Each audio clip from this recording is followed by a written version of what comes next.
The first bill came on a Tuesday, the kind of gray Baltimore afternoon that makes the row houses look like they're holding their breath. I had just washed my mug, black coffee, a little cinnamon, and was settling into the chair by the kitchen window where the morning light, when there is any, slides over the basil plant and warms my wrists. The envelope was cream, with the red striped corner that always means insurance. Explanation of benefits, it said, polite as a deacon. It showed a date, March 18th, and a clinic I didn't know on the other side of town near Patterson Park. Services, diagnostic ultrasound, outpatient consult, therapeutic infusion. Total billed, $5,287.24.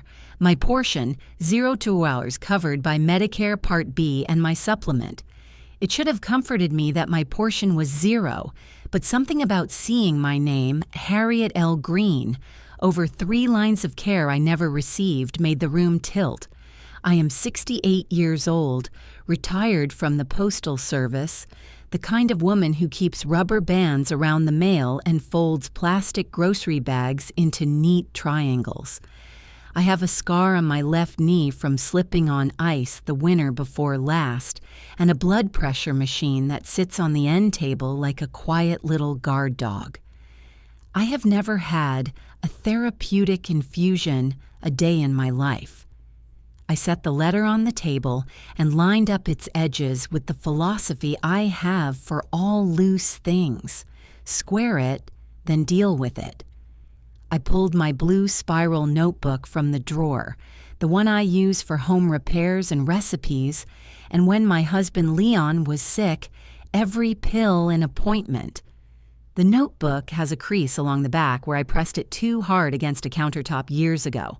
I wrote, March 25th, EOB received, charges, unknown clinic, ultrasound, consult, infusion, total $5,487.24, my portion $0. I told myself it was an error, a typo, a miskeyed Medicare number. I have lived long enough to know the ways paper can lie without meaning to. But when the second envelope arrived 2 days later, a reminder from the same clinic for missed follow-up, and another from a pharmacy I use only for my asthma inhaler, listing a medication I couldn't pronounce, I felt a small, sour balloon swelling beneath my breastbone. That night, I took off my gold wedding ring and let it rest in the little blue dish on my dresser. I don't always sleep with it on since Leon passed, but on bad nights I slide it back over the knuckle and rub the thin groove it has worn, a memory pressed into skin. I told him out loud the way I do sometimes when I'm alone and the house is too quiet. Baby, somebody's playing with my name. In my mind, I could see the look he used to give me when I came home with stories from the route, when Mrs. Whitaker complained about the neighbor's dog again, or we had another box missent to Wilkins Avenue. He'd tap the table twice, a habit from the line at the plant. Mina, steady now. We'll sort it. On Friday, the third envelope came. Not cream, but white, stamped urgent. This one listed a place I did know, Mercy Medical's outpatient center. I had been there a few years back with Leon, and later for my mammogram. It noted a patient portal check-in completed under my name and Medicare number. It even had the last 4 digits of my Social Security number, correct as the day I memorized them at 19 when I filled out my first tax form. Services, new patient gynecologic consult, lab work, pending pathology, billed $1,168. My portion, $0 pending. I am not a woman who scares easy, but I felt something close to fear when I read pending pathology, because that is not a typo. That is a doctor writing words and a lab carrying vials and a system with my number in it that thinks I stood in a gown and paper socks under fluorescent light. I did what I always do with fear. I folded it into something I could carry. I wrote in the blue notebook, I clipped the envelopes together and slid a paper clip on top. I brewed more coffee even though it was past noon, and I've learned the hard way that caffeine past noon curls sleep like a burnt leaf. I called my daughter first because that is what mothers do when the room tilts. "Mama, you sure you didn't sign up for something?" she asked, low and careful. Mariah has that voice she uses with clients and with me when she thinks I'm about to overdo it. She is a nurse. Weekdays at Sinai, weekends sometimes at the clinic on North Avenue. They got these new programs, senior wellness, infusion vitamins. "I know what a vitamin is, baby," I said, softer than the words feel now. "And I know what my body's done. This is not me." "Then call Medicare," she said. "Call them right now and put a flag, and check your online accounts." I thanked her, promised, and hung up. I have a mymedicare.gov account. A young tech at the Social Security office set it up for me a while back when I went to change my address after Leon died. I have the password on a yellow sticky note inside a folded Christmas card from 2 years ago, the one with the glitter that never quite stops falling off. I used my old desktop in the spare room because I still don't love doing private things on my phone. The site loaded slow, and I could hear the radiator ticking like an old metronome. There they were, the claims. The dates matched the paper. There were more, smaller. A lab in Highlandtown, a walk-in urgent care, 2 telehealth appointments tagged to a number I didn't recognize. My name, my birth date, my Medicare number. Even my address had popped up on one of those telehealth entries, spelled the way I spell it, with road instead of RD'd. I printed the list, 3 pages, and clipped that with the rest. Then my hands shook, and I realized I had been holding my breath. I clicked to change my password and did it twice, erasing the old sticky note, tearing it into 4 pieces, then tearing those pieces again for good measure. I checked my bank accounts, pension deposit, electric bill, giant market charge. Nothing wild, but Medicare doesn't draw from my bank for coverage. It's different. Different means safer sometimes, and sometimes it means trouble can be invisible a long time. I went back to the kitchen and stood a while, thinking of who had been in this house this past year. Friends from church, Deacon Lewis when he fixed the back door, Mariah and her girls, the UPS man, and Jerome. My stepson is not a villain in my mouth most days. He is a boy I met when he was 12, and his hair grew in tight little coils that made him look like a hedgehog when he fell asleep in the car. Jerome is 36 now, smooth talker, always with 2 phones turning over in his hands like worry stones. He sells cars when he has a dealership that will have him, food delivery when he doesn't, and dreams the rest of the time. He helped me carry the boxes from Leon's closet to the Salvation Army. He mows my lawn when he remembers. He hates spinach, loves barbecue potato chips, calls me Miss H when he's joking and Ma when he needs something. He was here 3 weeks ago for Sunday dinner. He came late and he came hungry, and he came with that girl, Shay? No, Shania. Pretty child, youngish. Eyelashes like fans, a new kind of tension in her jaw. She didn't touch the baked chicken, picking instead at green beans, and then asked, too bright, if I had any ginger ale. I had tonic water and cranberry juice, which everyone pretends to like in my house. Jerome kept checking his phone. When I asked about work, he gave me that high laugh I don't like. "You know how it is, Ma," he said, eyes on the screen. "Just gotta hustle till it hits." He excused himself to the bathroom, and when he came back, he hugged me from behind, too tight, the way some men do when they are trying to fix something they just broke. Later, after they left, I found my purse moved from the chair to the counter. I thought I must have done it. I am not a suspicious woman by nature. I gave him $20 once when he forgot his wallet. I gave him my time. I gave him my good cast iron pan. I gave him, without knowing, too much trust. I took my wallet from the drawer where I keep it and opened the little zipper section where the important cards live. Driver's license, giant rewards card, Medicare card, red and blue with my number. I remembered the day a clerk told me not to laminate it because some scanners won't read through plastic. Keep it safe, she'd said, but where you can reach it when you need it. The thing about being reachable is that everything can reach you. On the back of the Medicare card is a phone number for the fraud helpline. It sits between all the other numbers, customer service, lost card, like an ordinary thing. I read it out loud twice, then dialed. A woman answered pleasantly, said her name was Patrice, and asked for my number and the reason for my call. I think someone is using my information, I said, and my voice sounded far away to my own ears, like I was speaking down a hallway. Patrice was patient the way people are when they've trained for this exact moment. She said we could place a potential fraud alert and that she would document the claims in question. She asked me to read off the dates, the providers, the claim numbers. I had the papers. I had the notebook. I had 3 pages printed from the portal with neat grids. The part of me that has always loved a form felt a strange relief.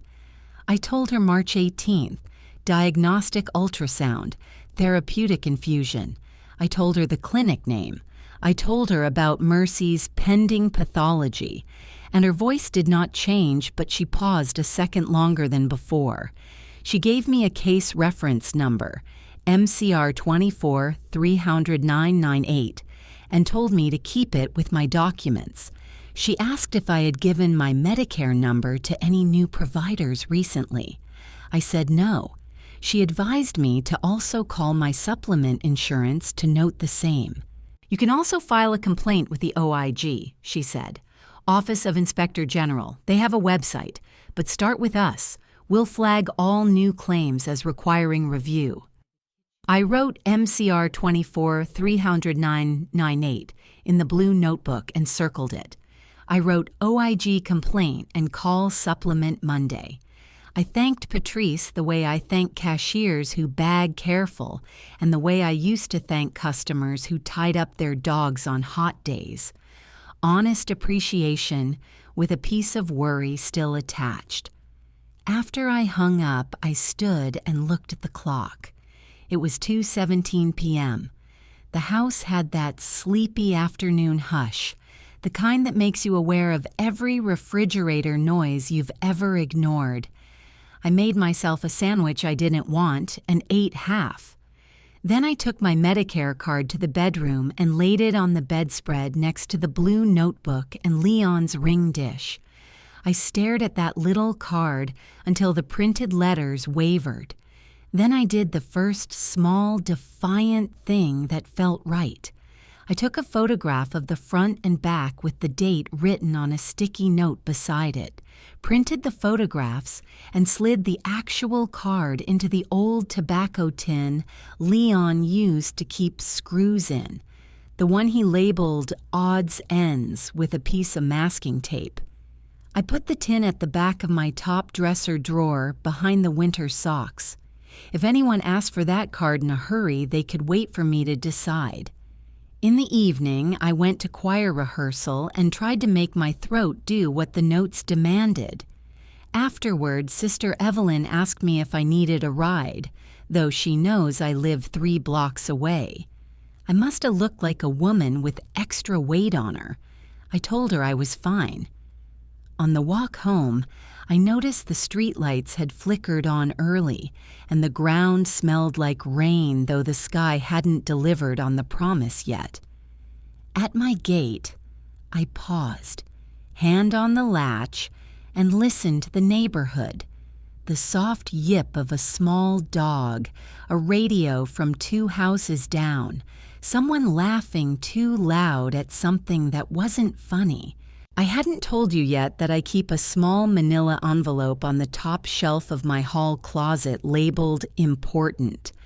Inside are birth certificates, death certificate, the deed to the house, a few photos from the early days when Leon and I could still dance until midnight.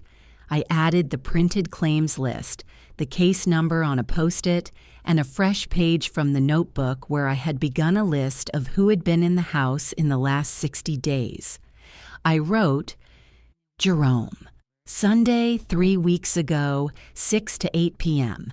Bathroom door jammed for 2 minutes, purse moved.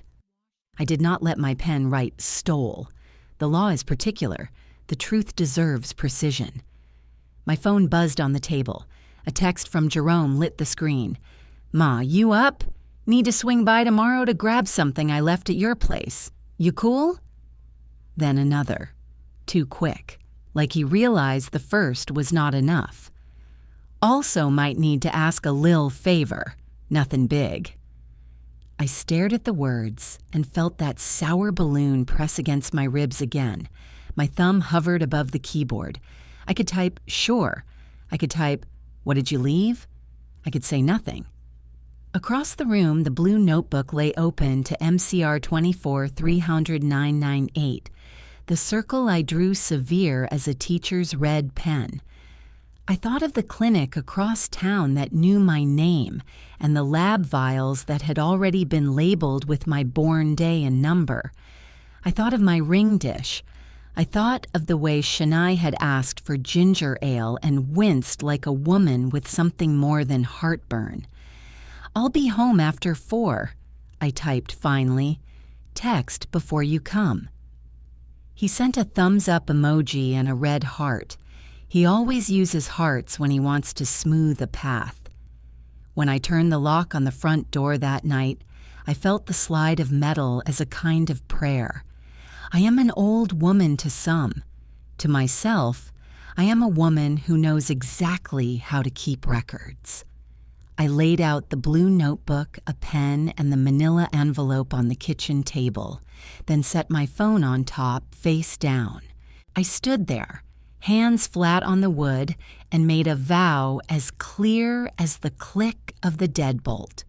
No more benefit of the doubt where my name is concerned.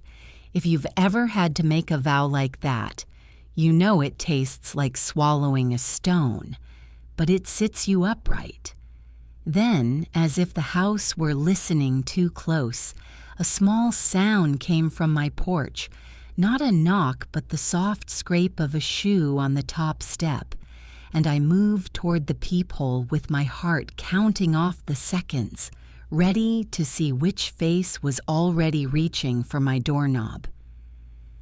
Part 210. I didn't open the door that night, just stood there with my eye to the peephole until the sound faded and the street settled again. In the morning, I checked my porch camera and saw only a blur of a hoodie in the edge of the frame, a shoulder moving past like someone changed their mind at the last second. I wrote 10:41 p.m., porch sound, camera shows shoulder, possible loiter in the blue notebook and underlined it once. Maybe that seems dramatic to you, but if you've ever had your name wandering loose out there, you learn fast that details are the only fence you've got. When you are 68 and black and a widow with a paid-off row house and a small pension, your life looks stable from the outside. It is stable, mostly. My mortgage was burned with Leon at the kitchen table 9 summers ago, when he lifted his beer and grinned like a boy, and I said, we did that. Baltimore property tax still comes like clockwork, though the senior credit softens it. Pepco snips its little bite. My pension check from USPS posts on the 3rd Wednesday, Social Security on the 2nd. The church sends me a thank you letter every January listing my tithes down to the penny. Stability in my world is not wealth. It is the assurance that when I set my pill box on the counter Sunday nights, every slot will get its 2 pills and 1 vitamin, and nothing will surprise me in the morning. But stability also makes you a target. I didn't realize that as clearly as I do now. Looking back, the first shadow fell months ago, when Jerome began showing up in those short visits that always had a reason attached. Swinging by, Ma, to drop off these brake pads I got on discount for your Civic. You got any of that lemon oil you use on the table? I need to shine up a dresser I'm selling. You still got that old printer? My girl needs to print a form. Each time he'd be in my hallway a little longer than the task required. Each time I'd ask if he wanted to stay for dinner, and he'd laugh and say, "Can't tonight. Got runs." He'd use my bathroom always, even if he was only there 10 minutes. The first 3 times, I didn't think about it. The 4th time, I noticed he took his phone into the bathroom with him, and the water ran a few seconds like a person doing the sound of washing without the washing. I am not going to tell you I suspected him then. I did not. It's ugly to put suspicion on your own. But I did start to carry my purse with me from room to room, an old habit from my working days when the station was busy and people you didn't know could walk right past your chair. When he complimented my little file box with the sticker labels, "You so organized, Miss H, I need you to do my life like that," I laughed and told him he'd hate me within the hour. When he teased me for still using paper for my passwords, I shrugged. "Paper can't be hacked," I said. He grinned and touched the fridge magnets, and I saw something flicker behind his eyes that I didn't have a name for. Now I call it calculation. Shania bled into the picture around Christmas. She was sweet and jumpy at the same time, a combination you see in girls who didn't get enough safe places early on. She called me Mrs. Green and then Ma'am, and I told her to call me Harriet or Miss H if she liked, and she nodded and kept saying, "Ma'am." She worked on and off at a hair braiding shop, did nails out of her cousin's apartment, and was taking classes online. Though when I asked what in, she said business, and left it there like a loose bead on the floor. In January, she looked a little heavier around the middle, and then she didn't, and around that time she started sitting with her hand on her lower belly the way women do when they're hurting or wondering or both. "Jerome taking care of you?" I asked her once in the kitchen while I pulled cornbread from the oven. She smiled and bit her lip. "He trying," she said, and I put a plate in her hands like a small protection even I knew was mostly symbolic. I'm telling you all this because a fraud doesn't start with a form. It starts with a person deciding a story about you. The story Jerome decided about me, I think, was that I had enough not to notice when a little went missing, enough trust, enough order, enough softness. And the story he decided about himself was that he was just borrowing something the world owed him anyway. The way he talked about test driving cars he could never afford. Gotta feel good sometimes, Ma. Weeks before those envelopes came, there were small signs. A telemarketer called and asked for H.L. Green with an extra E. A spelling I hadn't seen since the nurse at Sinai got creative on a chart in 1996.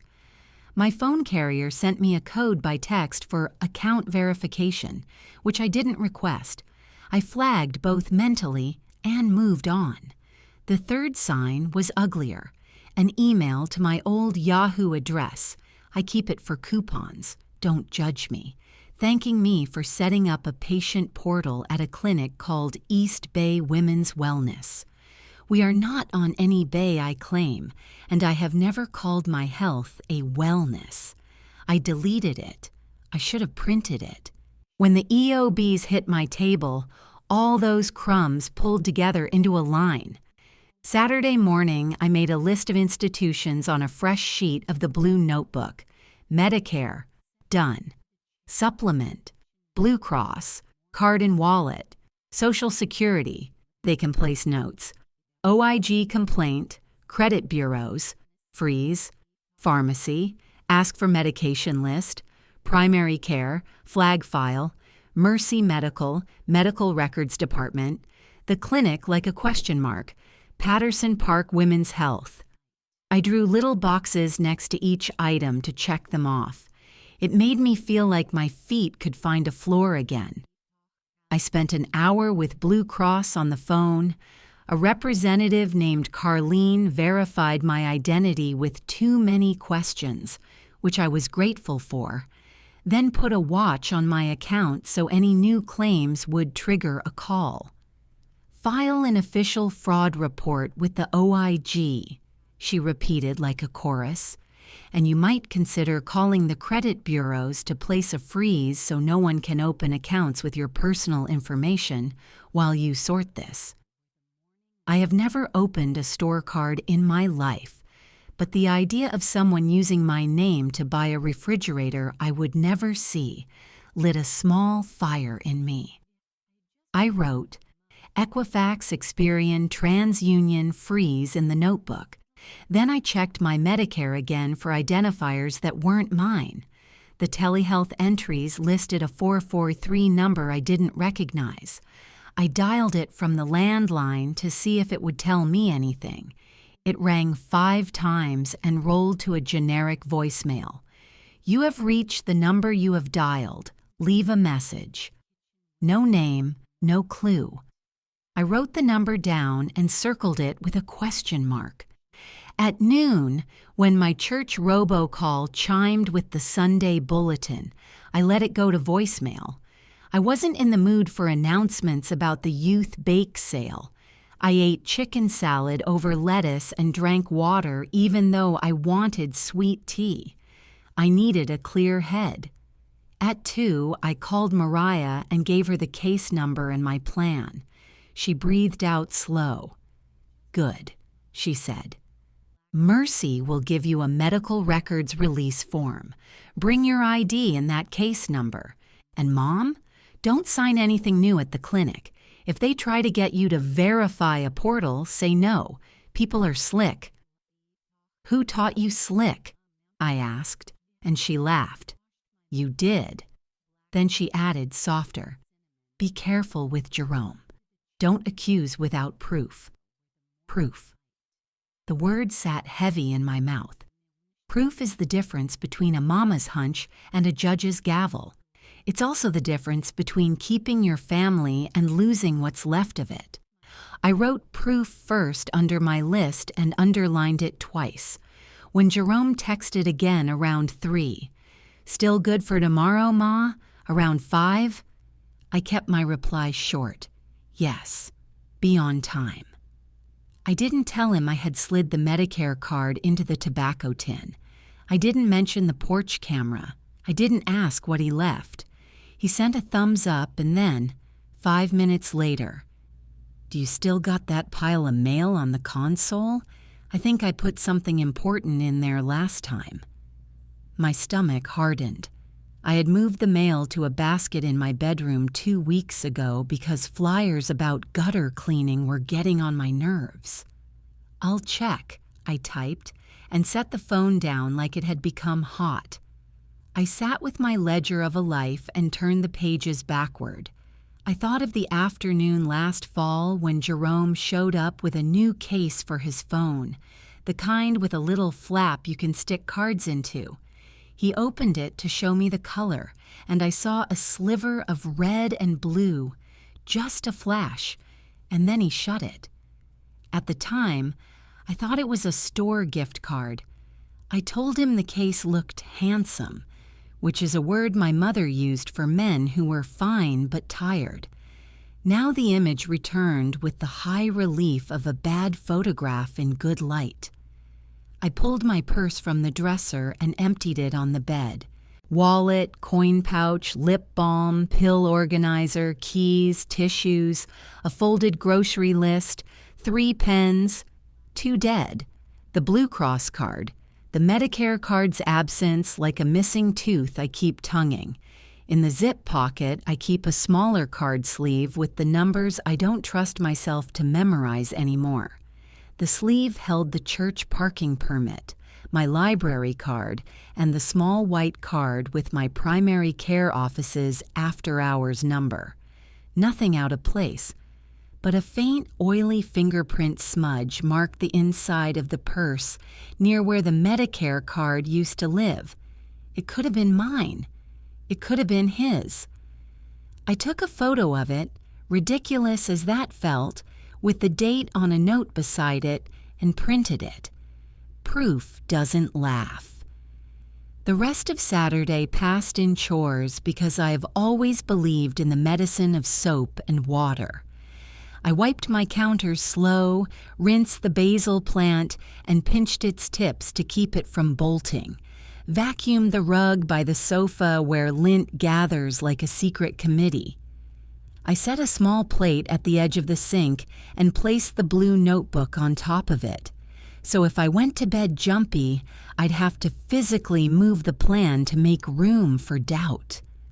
Around 6, I called Sister Evelyn and said a casual version of the truth. If anyone asks for me, I'm laying low this week, got some mess with my paperwork to sort. She hummed and said she'd pray, which is a country way of saying, I'll be watching you too. After dark, I sat at the computer and drafted a letter to the Office of Inspector General. Their website allows online complaints, but I wanted paper in my hand as well. To whom it may concern, I typed, then backspaced and wrote, Dear OIG Investigator, because I wanted a real person to stand up in my head reading it. I listed the claim numbers, the dates, the providers, the case number Patrice gave me. I wrote one sentence that made my mouth go dry. I have reason to believe a family member may have copied my Medicare information and used it for another individual's care. I printed the letter but didn't sign it yet. That ink felt like a bell I wasn't ready to ring. Sunday morning, I watched service online instead of going in. Pastor spoke about the little foxes that spoil the vine, and I nearly laughed out loud at the aptness. After the benediction, I called my bank and added a verbal password to my account, something only I and Mariah would know, the name of my first-grade teacher. I put a freeze on my credit with all 3 bureaus. I updated the passcode on my phone. I cooked a pot of beans and rice because beans don't judge you when you're thinking too hard to season right. At 4:28 p.m., Jerome texted, OTW, which I have learned means on the way. I set my porch camera feed on the tablet by the door and waited. He arrived at 5:03, wearing a gray hoodie and the smile he uses for officers and aunties. Shanae didn't come. I noted that. He kissed my cheek and did a quick scan of the room that made my skin cool. Smells good, he said, even though I hadn't cooked anything that day but beans. He walked straight to the console by the door and started flipping through the decorative mail that stays out. Catalogs, church newsletter, coupons. What you looking for? I asked, casual. A receipt, he said, from that auto parts sale. I put all the mail in a basket, I said, and let him follow me to the bedroom where the basket sat on the dresser. I had already pulled out anything with my personal information and tucked it into the manila envelope. He ruffled the coupons and then stepped back, shrugging. Maybe I left it in the car. His eyes went to my dresser top in a flick that would have been invisible if I weren't watching for it. He saw the tobacco tin. He decided not to touch it. That told me something he didn't mean to tell. In the kitchen, I poured him a glass of water and slid the blue notebook onto the table like it had just been left there. He glanced at it, saw the writing, and looked away. "You good, Ma?" he asked, putting a tone over the words like soft butter. "You been acting a little... I don't know. You need anything?" "I'm fine," I said. "Do you?" He smiled bigger and shook his head. "Nah, we good. Just busy. Might need a ride Wednesday, though. Shania got a doctor thing." He said it like a casual update, but the muscles around his mouth were tight. "I thought you had a car," I said, and he laughed. "It's in the shop." That line is a family heirloom in some houses. He left at 5:29 with a hug that lingered too long to be affectionate, the kind you give when you're trying to smell whether someone is lying. When the door shut, I exhaled once, deep. I wrote, "Jerome visit, receipt pretext, clock tobacco tin, asked for ride wed, mentioned doctor thing," in the notebook and underlined doctor thing. That night, with the house quiet and the city noises thinning to the usual siren far off and a bus sighing at the corner, I took Leon's ring and slid it on. I don't usually wear it to bed, but I needed the weight of it. I set my alarm for 7:00 a.m. and laid out my clothes: navy slacks, white blouse, cardigan with the good buttons. I put the manila envelope and the blue notebook into my black tote with the sturdy handles. I tucked my driver's license beside them and the printouts of the claims. I stood in the doorway for a moment, looking at my preparations, and felt the steadiness return like a timid cat coming out from under the couch. Before I slept, one more thought landed. If someone used my number at Mercy, they might have used it elsewhere. The claims list suggested a pattern: ultrasound, lab work, consults, a woman's pattern. That meant tests, maybe prescriptions, maybe imaging. Those leave trails: confirmation texts, appointment reminders, portal messages. If a portal exists in my name that I didn't create, it would have a username. A password reset would show where alerts go. I wrote, "Ask Mercy Records about portal activity. Request access log" in the notebook. I added, "Ask Patterson Park Clinic for sign-in records, camera footage if they have it, copy of consent forms with signature, compare to mine." My hand was steady. If you've ever been a postal clerk, you know the power of a proper request. Morning came clear and cool. I brewed coffee, ate toast I couldn't taste, and checked my porch camera again. Nothing but the mailwoman stepping up at 9:12 with Saturday's late delivery. I waved at the screen like a fool and smiled when she waved back, because some routines remind you you're still inside your life. I pulled on my shoes and looked at myself in the hallway mirror. A woman whose mother called her particular, whose husband called her solid, whose daughter calls her strong, and whose stepson, I realized, probably calls me something else when I'm not around. I locked the door and felt the deadbolt settle. I put the keys in my pocket and the tote over my shoulder. I had a plan, a list, a case number, and a name that belonged to me and was going to stay mine. Decision, when it finally arrives, is a clean thing that slices through the fog. At 8:59 a.m., I turned the corner onto Calvert and walked up the steps of Mercy Medical's records office with my blue notebook open to a page titled, in block letters, "Requests," ready to say the first sentence that would put my whole life back on its rails.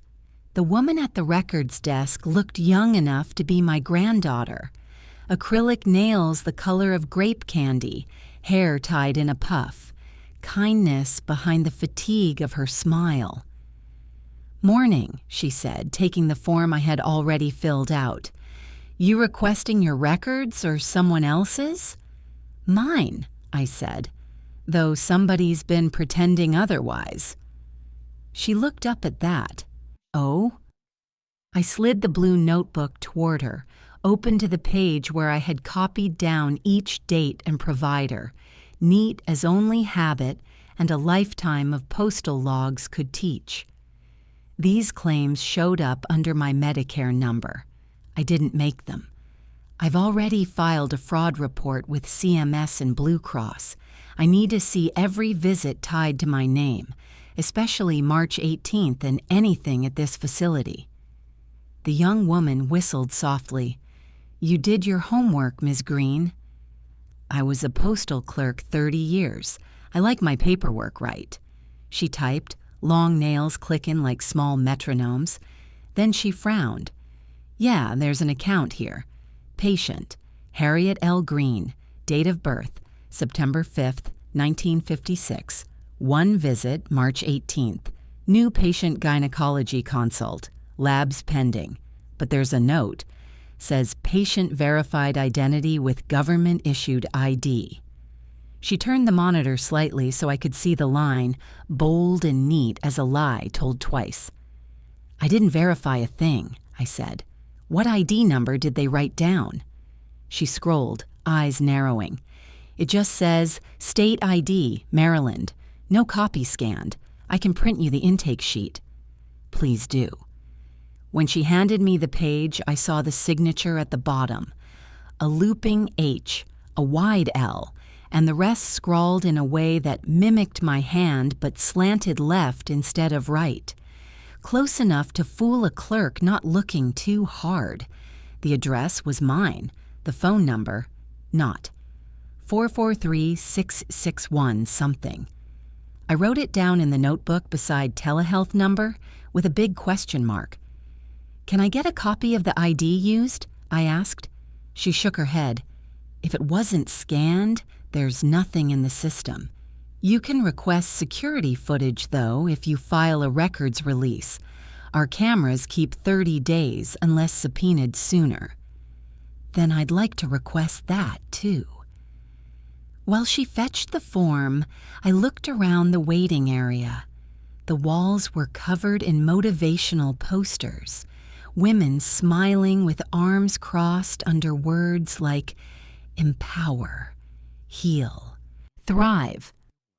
I wondered if the imposter looked at those same posters, if she sat right here in my skin, thinking she'd fooled the whole world. When I left, I had a manila envelope stamped, Copy of Record Request, Pending. I tucked it in my tote next to my notebook and walked 3 blocks to the bus stop. The sky had that early spring light that makes the city look like a photograph that forgot its saturation. Pale, tired, honest. The bus was nearly empty. A young man with earbuds nodded off against the window. A woman in scrubs scrolled her phone, mouthing words from a text. I sat near the driver and watched the neighborhoods roll by. Corner stores with half-painted signs, row houses with doors that all have stories. Every block has someone trying to hold on. I got off near Patterson Park. The clinic listed on the first claim, Patterson Park Women's Health, sat in a renovated townhouse with a fresh sign and glass door. Inside, the air smelled of lemon disinfectant and printer ink. A receptionist looked up. "Do you have an appointment?" "No," I said, handing her my notebook like it was a badge. "I'm here because someone used my Medicare number here last month. I'd like to speak to whoever handles billing or compliance." She blinked twice, then nodded. "One moment." While she made the call, I looked around. 2 women filled out forms at the counter. Another held a baby in a pink blanket. My chest tightened thinking how ordinary everything looked, how fraud hides in normal air. A few minutes later, a man in a navy polo came out, ID badge clipped at his collar. "I'm James, office manager," he said, gesturing to a small room. "Let's talk privately." Inside, I explained the situation, showing him the EOBs and the case number. He listened, brows pulling together. "We did have a patient under that name," he said slowly, checking his computer. "Came in March 18th and April 2nd. Both visits billed to Medicare, but her date of birth is off, says 1957. "That's 1 year off my real one," I said. He nodded. "Common with ID fraud. People change a digit to dodge matches." He clicked through another screen. "She signed the forms. You want a copy?" "Yes, and I want to know what ID she used." He sighed. "Same issue as Mercy. No scan attached, just the word state ID. We do have security footage from that week. I can't release it without authorization, but I'll escalate it to our compliance department." "Please do," I said. "And if the woman comes again, call me or the police. My number's right here." I wrote it in block letters on his notepad, hands steady. When I stepped back outside, the air felt thinner. I walked to the corner cafe, ordered a coffee I didn't need, and sat near the window to think. A woman using my name and Medicare number had not only visited 2 clinics, but produced an ID good enough to pass. She'd signed my name with confidence. She'd stood under cameras. She had an address and phone that matched me close enough to slide past alarms. And somewhere, Jerome's girlfriend had a doctor appointment this Wednesday. I opened my notebook and wrote, "Shania, Wednesday appointment, possibly linked to fraud claims. Verify clinic?" Then below it, "Ask Mariah to check local clinic schedules for March 18th. Anyone registered as Harriet Green?" I sipped the coffee, cold already, and stared out the window as a mother pushed a stroller past. I felt an ache behind my ribs that wasn't anger yet, but its cousin, that quiet realization of betrayal taking shape. When I got home, my phone buzzed. A voicemail from the OIG office confirming receipt of my mailed letter and assigning a preliminary investigator, Agent W. Lang. They asked me to prepare copies of all correspondence and claims. I played the message twice, wrote the details in my book, and underlined Agent Lang. Call back Maunder 10 a.m. That evening, Mariah stopped by after her shift, still in her scrubs. "You sure you want to handle this alone?" she asked, scanning my notebook like a professional. "I need to," I said. "It's my name, my mess to clean." She squeezed my shoulder. "Then at least don't meet Jerome alone this week." I smiled without humor. "I'm not planning to. I've got a few witnesses who don't blink. The porch camera, the phone recorder, and this pen." Before she left, she handed me a folder. "Patient portal logs from Mercy." I called my contact. "Someone accessed your record from a mobile IP 2 days ago, not the hospital network." My breath caught. "Where's the IP from?" "Baltimore County," she said. "Middle River area."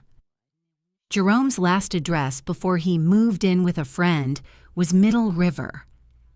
I sat on the couch after she left, staring at the folder. My house hummed with the sound of the fridge and the ticking of the wall clock, ordinary noises that had kept me company for years. But now, even the refrigerator's rhythm felt like it was measuring something more urgent.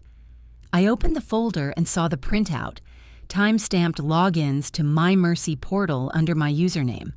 The latest one, April 3rd, 7:46 p.m., mobile device, Android. 2 days ago. I don't own an Android. For the first time, fear pushed past control. My hand trembled as I reached for my phone. I texted Jerome, "Everything okay with you and Shania?" He answered fast, "Yeah, Ma, why? Just checking," I wrote. A pause. Then, "We good. Appreciate you, Ma." He'd never said that before. Appreciate you. That's a phrase men use when they're trying to sound clean. I laid the phone down and opened the blue notebook. On the left page, I wrote, "Next steps, Monday. Call Agent Lang, request Mercy Access log, confirm Patterson Park video, print OIG letter copies, research Medicare secondary ID theft." Then, in the margin, one sentence that came like a whisper from somewhere deep and old inside me. "If blood won't respect your name, the law will." I slept poorly. Every creak of the house felt like footsteps in paper shoes. At dawn, the light cut through the blinds in thin gold lines, and I thought of Leon saying, "Steady now, we'll sort it." By 8:30 I was dressed, the blue notebook in my tote, a folder of evidence growing heavier by the hour. I dialed the OIG number from the voicemail and left a message for Agent Lang. Then I called Mercy again and asked for the compliance office. "This is Mrs. Green," I said. "You have unauthorized access on my patient account April 3rd. I need to know if you can identify the device." The voice on the other end hesitated. "We can't release that without a request from law enforcement, ma'am." "I'll have one soon," I said, and hung up.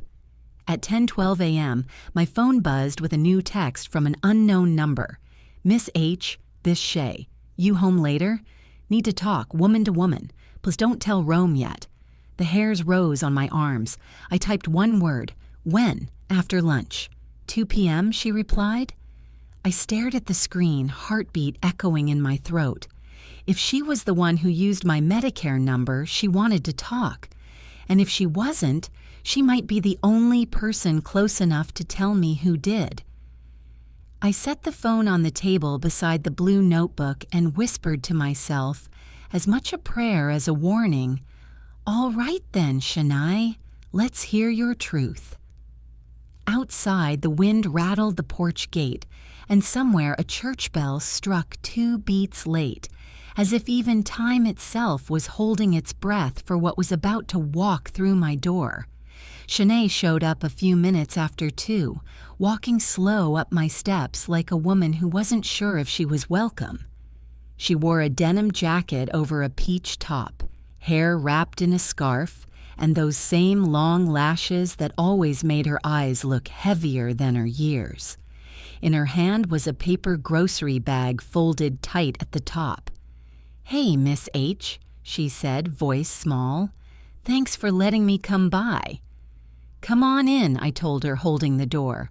I'd already set 2 mugs on the kitchen table, coffee for me, tea for her, and slid my blue notebook underneath a stack of envelopes. The porch camera had been running since 1:45. She didn't sit right away, just stood by the window looking out at the street. "Jerome said he might stop by later," she said carefully. "He don't know I came first." "That's fine," I said. "You wanted to talk?" She nodded, chewing her bottom lip like she was trying to keep the words from spilling out too soon. Then she reached into her bag and pulled out a white envelope, creased at the corners. "I think you need to see this," she said. Inside was a clinic statement. Patterson Park Women's Health, March 18th, billing Medicare for diagnostic ultrasound and consultation. The patient name, Harriet L. Green. I looked up. "Where did you get this?" She blinked fast. "It came to our apartment by mistake. I mean, maybe not a mistake. Jerome said he used your info one time just to help me out. He said it wasn't going to hurt you." The kitchen went quiet enough that I could hear the refrigerator humming in its corner. "He said that?" I asked. She nodded. "He said since you ain't got copays, it wouldn't matter. Said Medicare got plenty money and I needed the test quick. I didn't even want him to, but he'd already filled out the form. When they called my name in the clinic, he whispered, 'Just say it's you, Ma's name.' He even had some kind of card with your name printed. Looked real." I set the envelope down slow, like I was afraid it might break. He had my card. I said quietly. Her eyes filled. I told him it wasn't right. He said he'd fix it after, that he'd switch it back. But then another clinic called for follow-ups, and I started getting scared. I didn't know how to tell you. He said you'd hate me. There it was, that phrase. He said you'd hate me. I'd heard it before, from women who loved men who lied for a living. "What's wrong with you, Shania?" I asked, voice soft but steady. She swallowed. "Fibroids, maybe. They said I need treatment, but I ain't got insurance yet. My mama's plan dropped me when I turned 26. Jerome said he could handle it. I didn't know he meant this."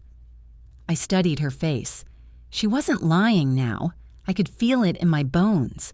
The shame in her eyes was real. "He still got the card?" I asked. She hesitated. "He keeps it in his phone case, the one with the little flap, red and blue stripe on it." I felt my stomach tighten. The phone case, the same one I'd seen when he flashed it months ago. "Why come now?" I asked. "Because yesterday he said he might use it again," she said, voice cracking. "He said something about another appointment on Wednesday and that you'd never know. I told him I couldn't keep doing this. He got mad, threw my phone against the wall, said if I ran my mouth, he'd tell everybody I was stealing from you." I looked at the faint bruise on her wrist. The edges of fear had been living on her for a while. "Shania," I said, "I don't hate you, but you understand this is fraud. Federal. They'll call it identity theft. They'll come asking questions." "I know," she whispered. I thought maybe if you talk to him, he'll stop. Or maybe the police can make him give it back before it gets worse." I reached for the blue notebook and flipped to the cleanest page. "You need to tell me exactly what clinic he plans to go to Wednesday. Time, place, everything." She hesitated, then took the pen from my hand.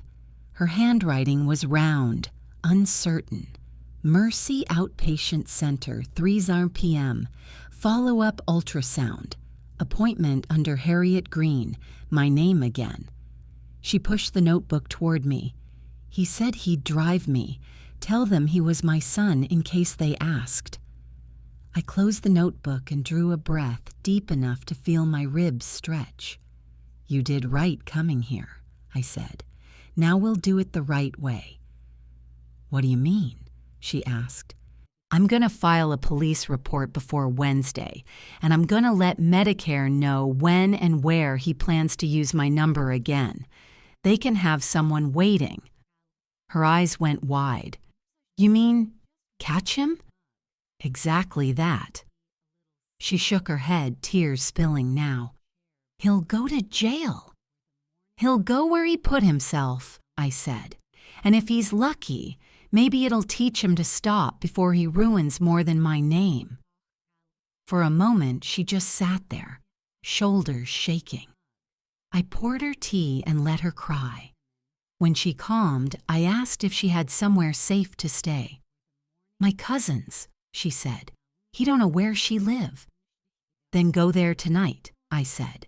"And don't come back here until after Wednesday. If he asks, tell him you left town." She nodded, wiping her cheeks. "Thank you, Miss H. I'm sorry, I really am." When she left, I locked the door and stood still in my kitchen, the clock ticking loud as a heartbeat. At 4, I called Patrice from Medicare's fraud line again, gave her the update, the clinic name, the date, the hour. "We can notify our regional inspector and coordinate with local law enforcement," she said. "Do you have a police case number yet?" "Not yet," I said, "but I'll have one tonight." Then I called the OIG office and left another message for Agent Lang. "Suspect plans to appear at Mercy Outpatient Center this Wednesday, 3 p.m. under false identity. Harriet L. Green. I can provide supporting evidence." When I hung up, I made one more call to Officer Daniels, a man from my church who'd once helped me handle a break-in years back. He picked up on the second ring. "Miss Harriet? Everything all right?" "Not yet," I said, "but I'm fixing to make it that way. Can you stop by this evening? I need help filing a report before somebody uses my name again." He came by around 7, still in uniform, and took down every detail I had. Names, dates, copies of the fraudulent claims, even the note Shania had written. He listened without judgment, only nodding now and then. When we finished, he closed his notebook. "This is serious, Miss Harriet. Healthcare fraud's no small thing. You did right calling me. We'll open a case and coordinate with the OIG contact you mentioned. You might have to give a statement on record." "I'm ready," I said. He looked at me with something like respect. "Most folks freeze when it's family. You steady." "I spent 30 years sorting other people's mail," I said. "You learn quick. What's addressed to you, you answer. What's not, you send back." He smiled at that, left his card, and promised to follow up Monday. After he left, the house felt heavy again. I went to the dresser, pulled out Leon's tobacco tin, and stared at the card inside. The real one. Mine. Safe behind the folded note that read, "Proof of life." I thought of Jerome's laugh, of how easily he'd wrap deceit in family talk. I thought of Shanae's trembling hands.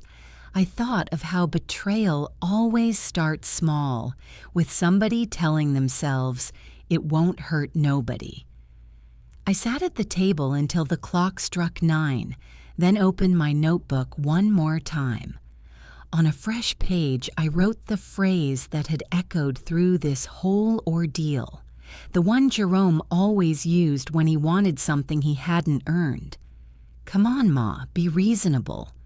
He'd said it when he wanted cash for business ideas, when he asked for Leon's old tools, when he borrowed my car and brought it back with the gas light on. Be reasonable. It was his way of turning guilt into favor. I underlined those words in red pen. They were the spine of the story now, the gaslighting phrase I'd let live too long in my house. Then I closed the notebook and whispered to the quiet kitchen, "Reasonable's over." Outside, a car idled at the corner longer than it should have. I moved to the window, parted the curtain just enough to see. Jerome's silver sedan sat under the streetlight, engine running. He didn't come up the steps, just sat there, phone glowing in his hand. Then, as if he could feel me watching, he looked up at the house and smirked before pulling away slow, tires whispering against the curb. I stood there long after the taillights vanished, pulse steady but cold. Tomorrow I'd have to face the part that scared me most. Not the law, not the forms, but the man who once called me Ma and now treated my name like currency. And as I turned off the light, I knew one thing for certain. Wednesday at 3 o'clock would be the last time Jerome ever used the word reasonable in my direction again. Monday morning came clear and wind sharp, the kind of Baltimore air that smells like iron and salt. I woke before dawn, the light just beginning to seep through the blinds, and brewed coffee while the house was still half asleep. On the table lay my blue notebook, a folded police report, and the letter from the Office of Inspector General stamped with my case number. My kitchen looked more like an office these days, neat, armed with evidence. By 8, my phone rang. "Mrs. Green?" The voice was firm but polite, male, older.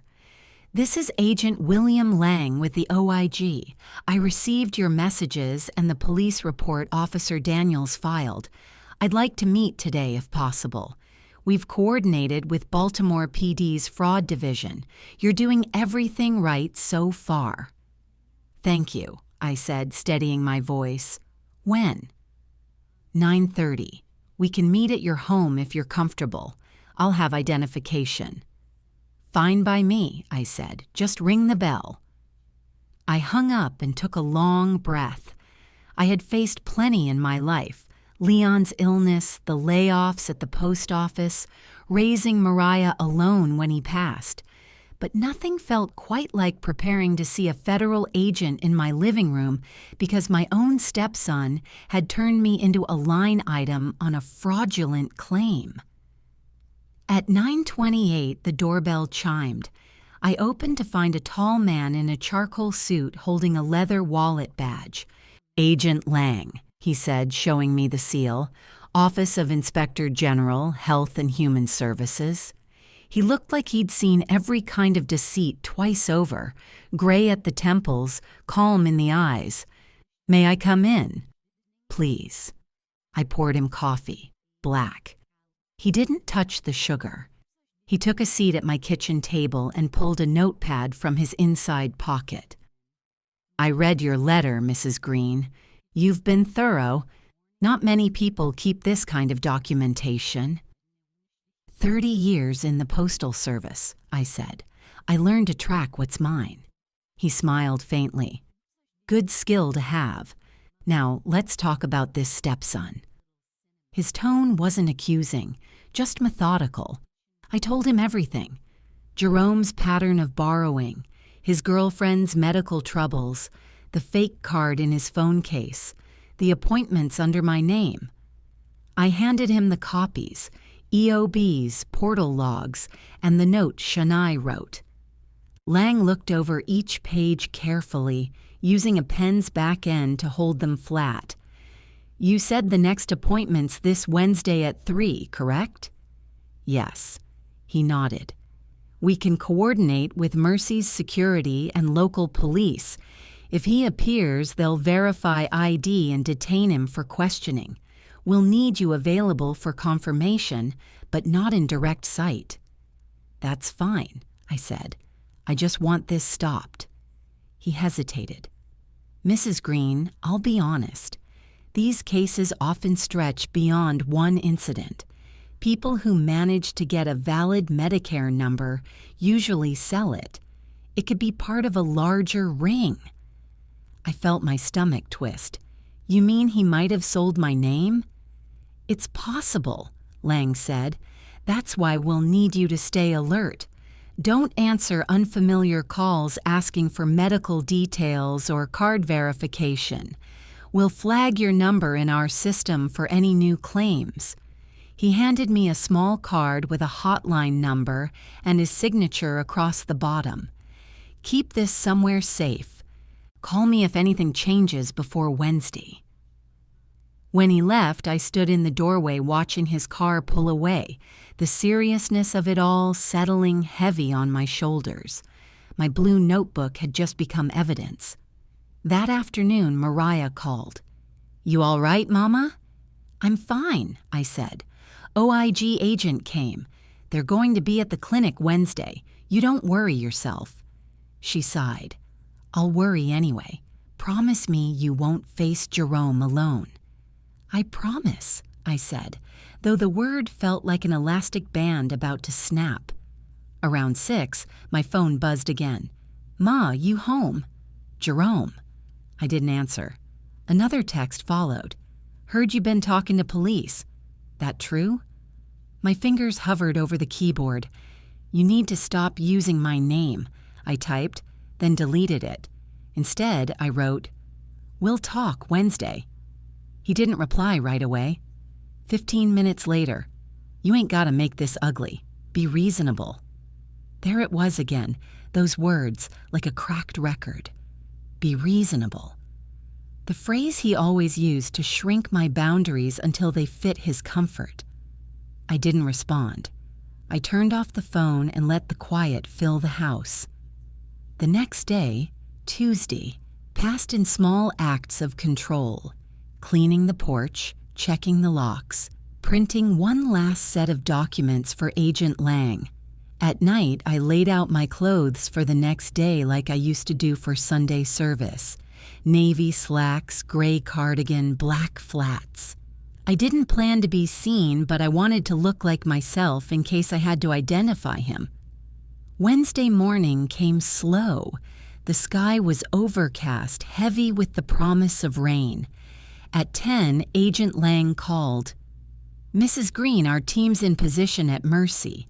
We'll have plainclothes officers inside and a fraud investigator near check-in. If he arrives, they'll confirm ID against your real card. Stay home until I call."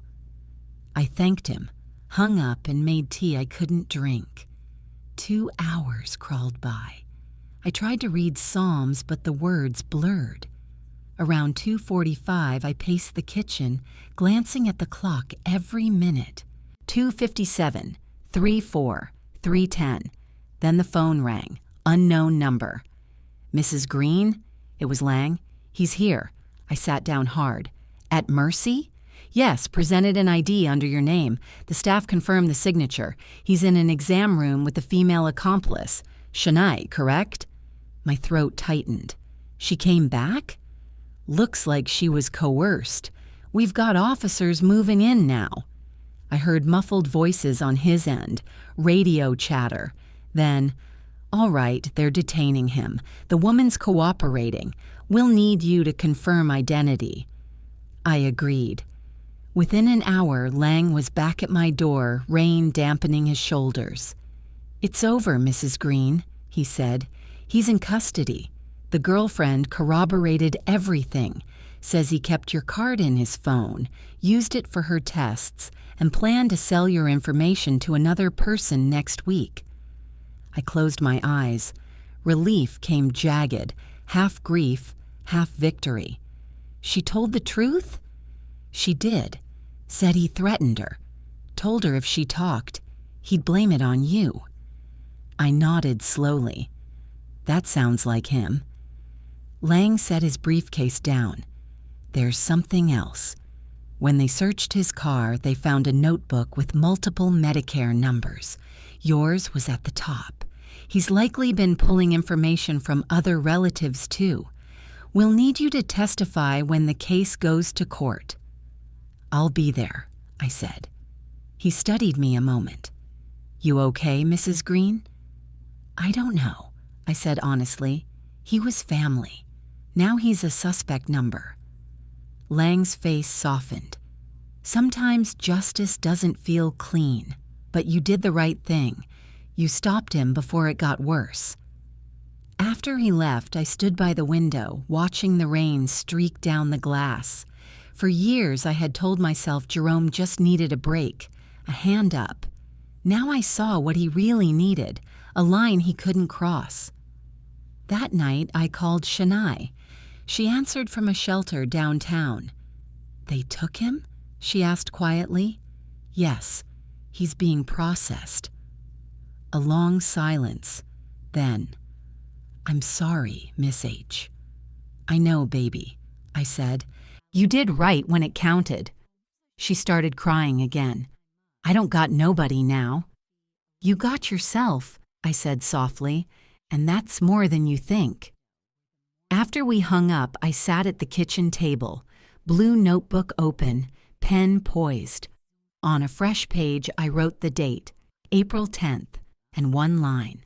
Case opened, truth confirmed. Then, without meaning to, I whispered, "Be reasonable." The words that had followed me for months, this time not as a plea but a warning buried in memory. I smiled at how small they sounded now. When I closed the notebook, the phone buzzed again. Unknown number, voicemail left. I pressed play. A male voice, strained, recorded from a holding cell. "Ma, it's me. Don't let them do this. You know I didn't mean no harm. You raised me better than this. Be reasonable." The line clicked dead. I looked at the phone for a long time, then deleted the message without saving it. Outside, thunder rolled over the city, low and final. I stood, turned off the kitchen light, and whispered to the dark window, "Reasonable's done." But deep down I knew. The hearing, The trial, the paperwork, and the questions were all still ahead. And justice, though coming, never walks in a straight line. Tomorrow would start the part where everyone wanted my proof, my signature, my patience, and where I'd learn just how far Jerome's fraud had spread beyond me. The next morning began with the kind of quiet that only comes after a storm.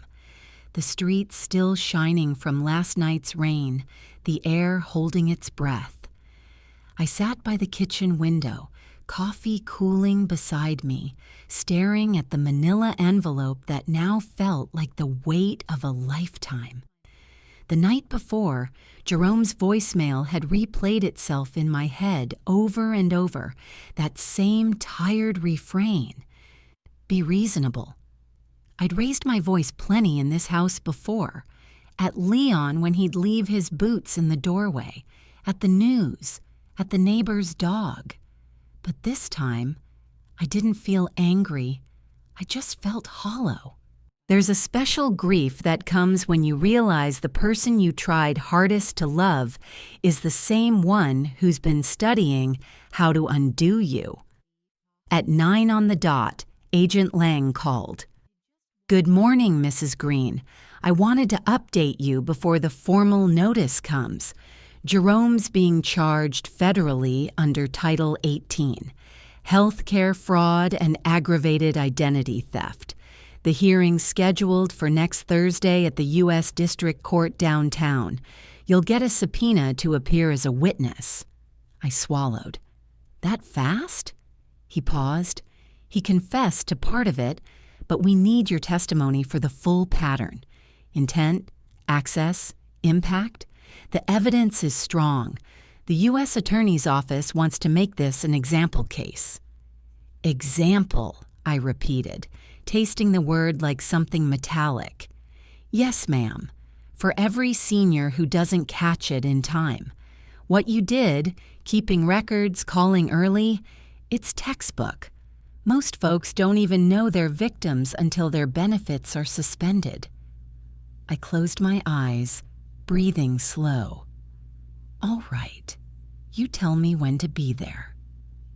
After we hung up, I went straight to the closet and pulled out a simple navy dress, the one I'd worn to Leon's memorial.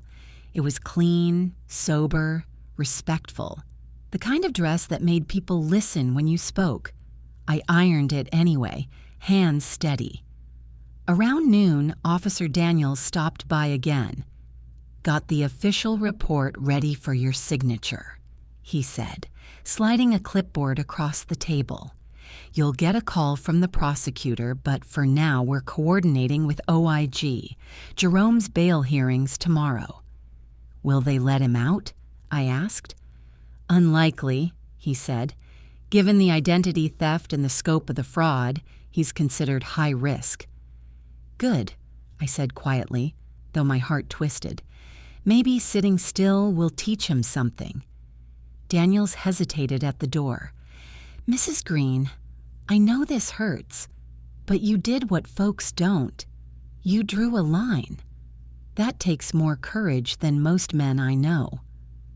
I nodded, unable to answer. After he left, the house felt cavernous again. I made tea I didn't drink and sat at the table, reading through the police copy. My name, his name, the case number. All printed in black and white, like family ties rewritten in legal code. By late afternoon, the phone rang again. Mariah. "Mama, I just saw it on the local news." My chest went tight. "What?" "They showed his mugshot, said local man charged in senior Medicare fraud case." "Mama, I'm so sorry." I closed my eyes, head sinking into my hand. "It's all right, baby. It was bound to come out." "They made you sound like a hero," she said, her voice breaking between pride and pity. "Said you caught it before the system did." I exhaled. "I don't feel like one." That night, I couldn't sleep. The rain had stopped, but the world outside was restless. Distant sirens, wind sliding past the gutter, the hum of the streetlight outside my window. I got up and went to the kitchen, opened the blue notebook. On the last page, I'd written "Case opened, truth confirmed." I added a new line beneath it. "Justice begins, but peace still pending." Wednesday came heavy with humidity. At 9 a.m., I drove downtown for my meeting with the Assistant U.S. Attorney assigned to the case, Ms. Tanya Colbert. The federal building's marble floors echoed like a cathedral. She was younger than I expected, maybe mid-30s, sharp suit, sharper eyes. "Mrs. Green, first let me say, thank you for reporting this. We see hundreds of cases a year, but few with this much documentation. You made our job easy." "I wasn't trying to make anyone's job easy," I said softly, "just trying to keep my name mine." She smiled gently. "That's exactly why this case matters." We sat for nearly an hour going over everything: the claims, the card, Shanae's statement. The defense will likely argue that Jerome didn't understand the seriousness of his actions, that he was trying to help his girlfriend, not commit fraud, she said. "They'll say there was no intent to defraud you, only Medicare."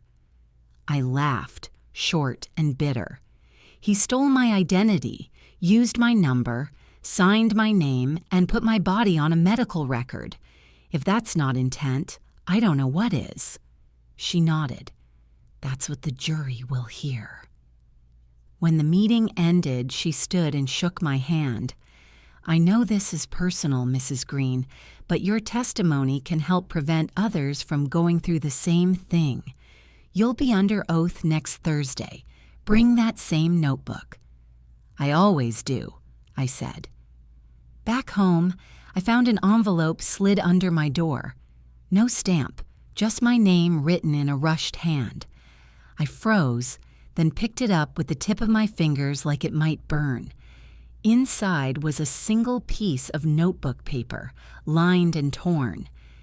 "Miss H, I didn't mean to hurt you. Please don't testify, I'll fix it. You don't understand. Be reasonable. No signature, but I didn't need one." His handwriting, looped J's and crooked R's, was burned into my memory. My knees went weak. How had it gotten here? Jail messages were monitored. Someone must have delivered it for him, maybe a friend, maybe family. I called Daniels immediately. He came within the hour, took photos, bagged the note. "Could be witness tampering," he said grimly. "We'll notify the prosecutor." After he left, I locked every window in the house, checked the doors twice. Still, sleep wouldn't come. I left the porch light burning like a prayer. Thursday morning, I stood in front of my mirror, straightening the navy dress. My reflection looked older than the last time I'd really studied it. Tired eyes, but a spine that hadn't bowed. At the courthouse, I sat outside the courtroom with Agent Lang and Ms. Colbert. Through the door's small window, I could see Jerome in handcuffs, wearing the same gray hoodie he'd worn the last time he came to my house. His face was blank, but his eyes found me the moment I stepped inside.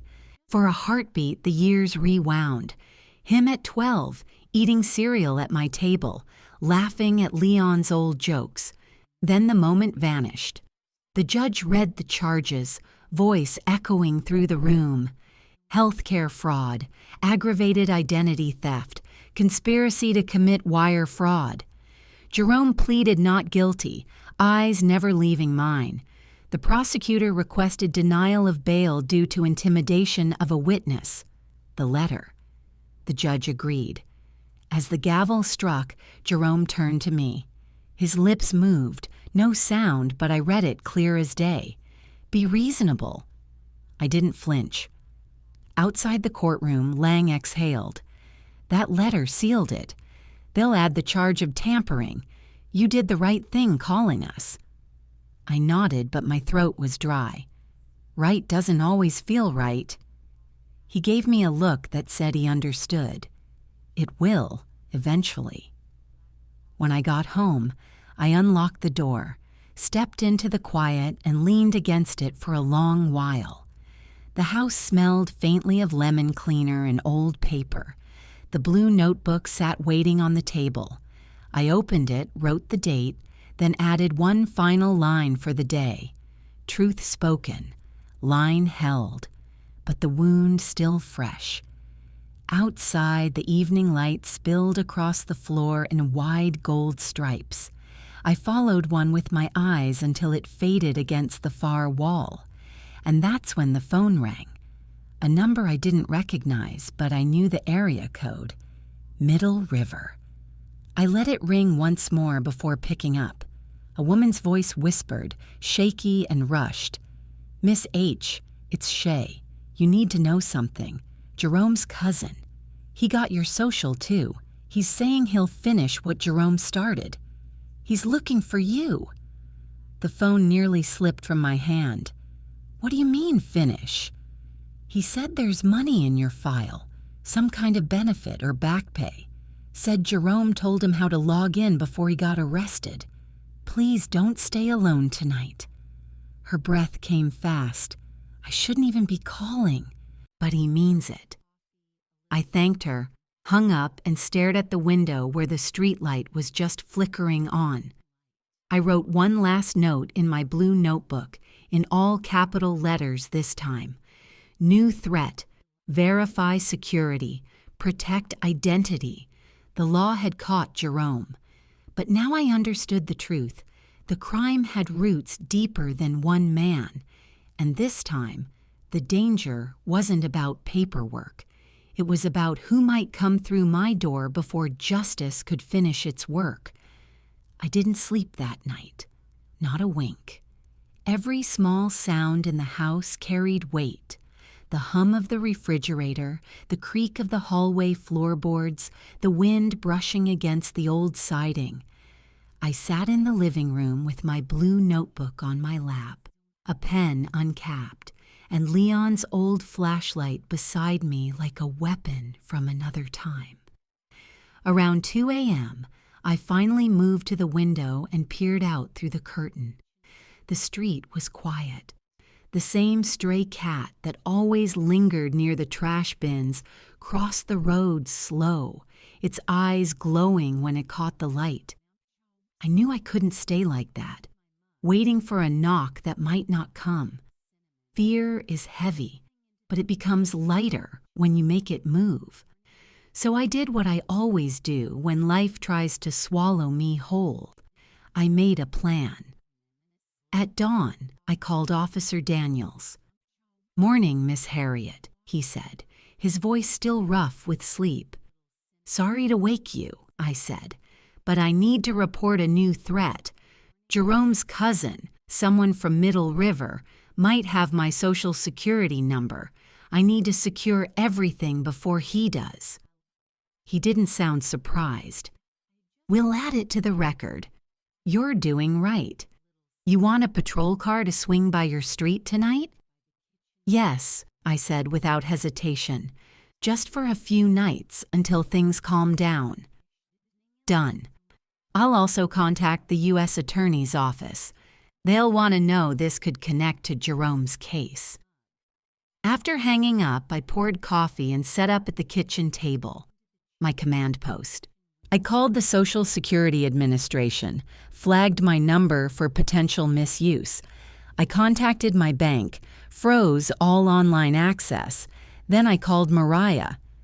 "Mama, you should come stay with me," she said immediately. "You got too many people looking at you right now." "I appreciate it, baby," I said, "but I can't run from my own name. I'll stay until this is settled." "You always think you gotta fight everything alone," she said. "You don't." "I'm not alone," I told her. "I got the truth and the paperwork. That's more than most." By mid-morning, I had a plan on paper, literally. Each call logged, each agency notified, each confirmation number written neatly in the blue notebook. It calmed me, the order of it. But calm is not safety, and safety is not peace. At noon, my doorbell rang. My pulse jumped. But when I opened it, it wasn't Danger. It was Shania, standing there with her cousin's old duffel bag on her shoulder and eyes swollen from crying. "Miss H," she said, her voice thin. "I didn't know where else to go." I stepped aside. "Come in." She looked smaller than before, like the truth had worn her down. "They kicked me out the shelter last night. Said my time was up. I was going to stay at my cousin's, but her boyfriend doesn't want extra people around." I gave her the couch and a blanket, made her oatmeal while she sat trembling. She ate slow, barely tasting it. When she finished, she looked up. "That cousin of Jerome's, Darnell, he's trouble. He used to run with him back in high school, do scams online. He's the one who printed that fake Medicare card for Jerome." I stared. "You're sure?" She nodded. "He got us set up. Laptops, printer, fake ID templates. Jerome told him how to get your info, said there's a way to check for unclaimed government benefits in people's names. That's what Darnell wants, not the card, the money." My stomach turned cold. "You have his address?" "Sort of. He moves around, but last I heard he was crashing with his aunt on Monument Street near the old pharmacy." I wrote it down. "Thank you, baby. You did good coming here." She looked at me with watery eyes. "I don't deserve your kindness."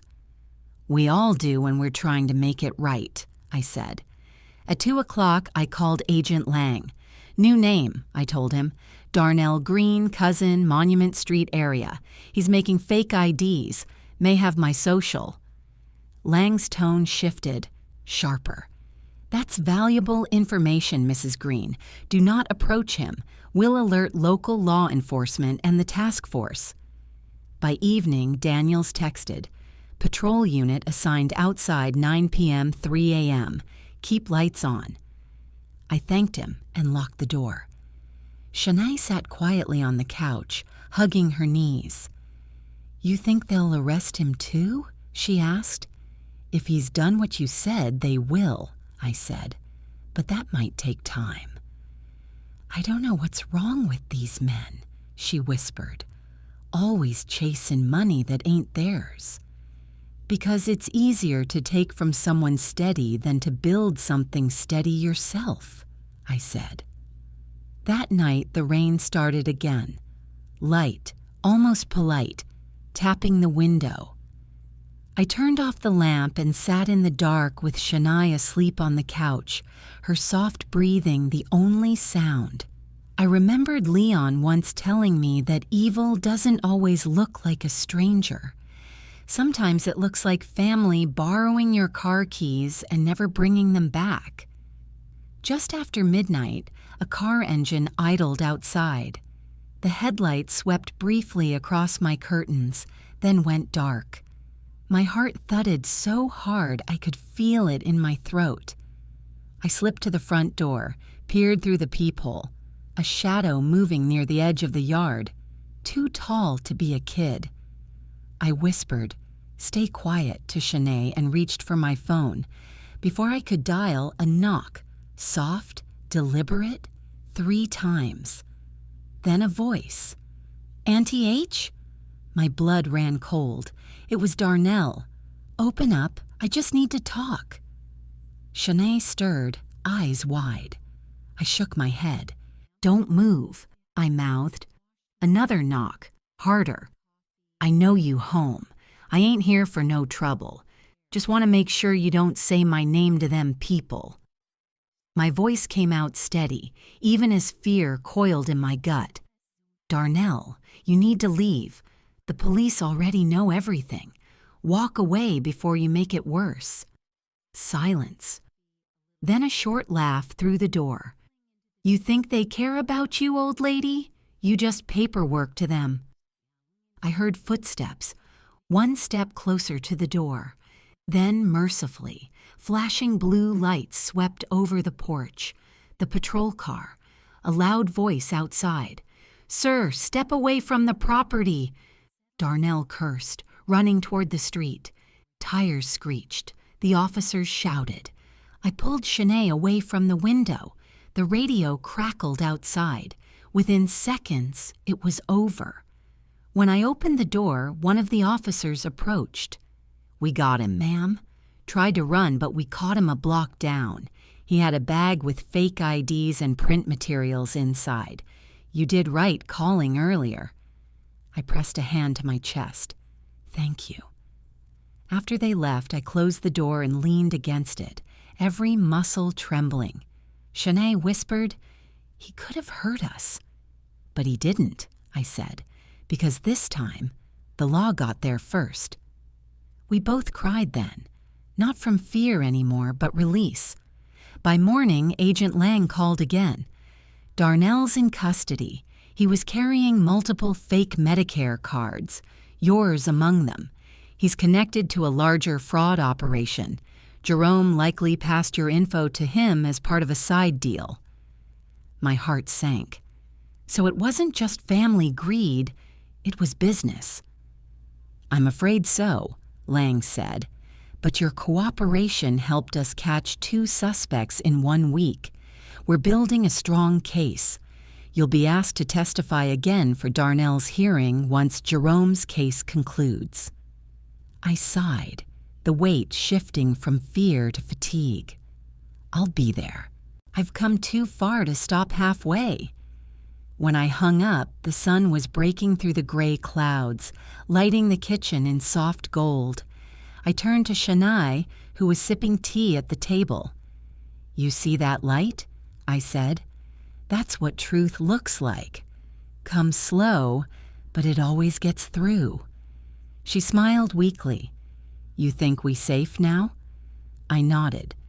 "For the first time in a long while, I think we are." Still, as I opened the blue notebook that afternoon and wrote Darnell arrested, fake IDs recovered, case expanding, I knew the story wasn't done yet. The hearings were coming. The questions. The faces I'd have to look in the eye and speak truth to.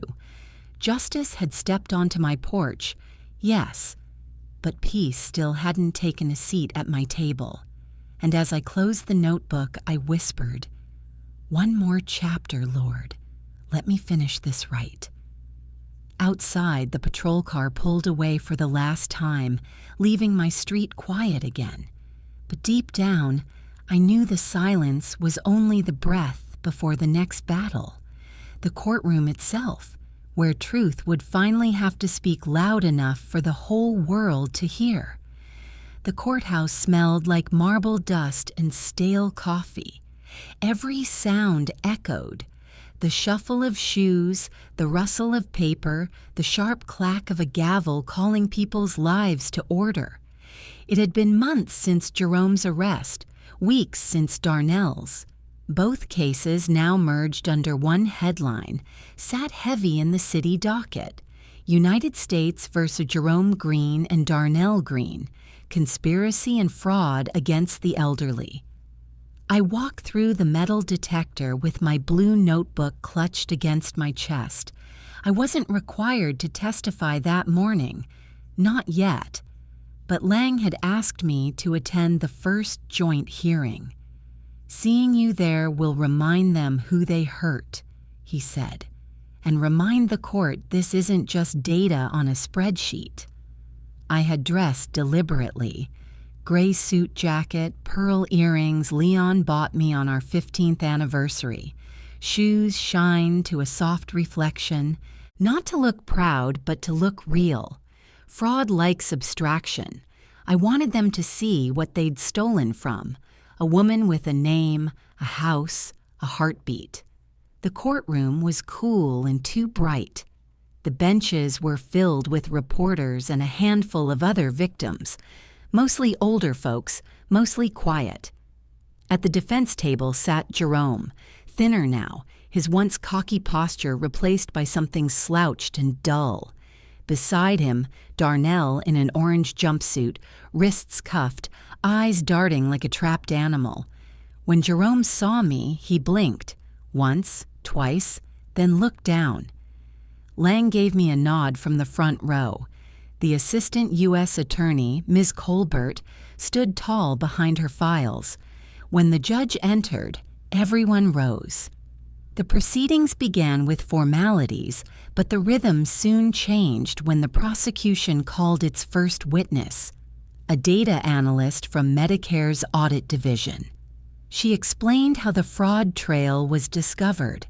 My number used across 3 states, multiple claim submissions from one device traced to Darnell's apartment.